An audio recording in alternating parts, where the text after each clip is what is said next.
My name's Ray Powell, and I'm running for State Land Commissioner.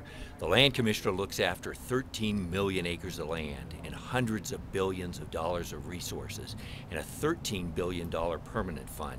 And it generated last year about $500 million for our public schools, universities, and hospitals.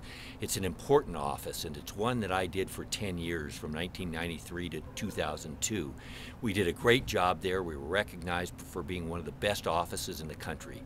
And I'm running again to make sure that we have as much transparency, accountability as we possibly can have. So I'm going to bring back that knowledgeable team of ethical, hardworking people, and we're going to do creative new things to create jobs for New Mexicans and to take care of the health of the land and to really make sure that our state working lands are working for every New Mexican.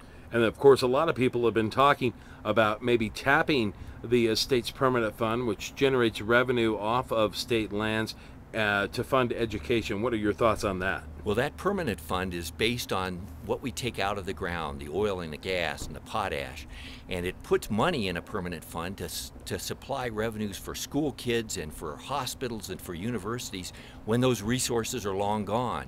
So that's really our legacy for the future. So I'd be very, very cautious about tapping into that fund for reoccurring governmental expenses. I think what we've really got to look for is how we reprioritize our expenditures in government, how we really make it as ethical and transparent as we possibly can so that we're not squandering this money on reoccurring costs. So I'd be very cautious about tapping into that.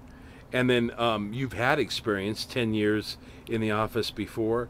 What creative ideas do you have for generating more revenue off the land? Well, I'm a botanist and I'm a veterinarian by profession, and I've been working for one of the top scientists in the world, Jane Goodall. And we've got programs in 114 countries around the globe where we have been meeting with the world's experts in agriculture, economic development, water, climate change. And I want to take that knowledge and I want to take those relationships and apply them to state trust lands and really, again, employ New Mexicans, create a new energy economy in New Mexico, and use our energy technologies from our laboratories and universities. You haven't seen anything yet. You talked briefly today about the fact that you expect big oil to come in and fund whoever your opponent's going to be with a lot of money. I guess that you probably wish those 2012 political contribution campaign limits were already in effect. Well, I tell you, oil and gas is important in New Mexico, and it helps support our public schools, universities, and hospitals, and I appreciate that.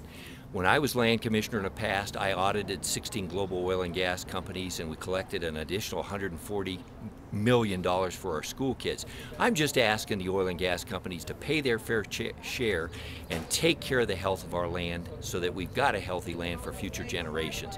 That's all I'm asking, folks, is hire New Mexicans, be fair, and pay their fair share. I don't think that's too much to ask for our oil and gas companies.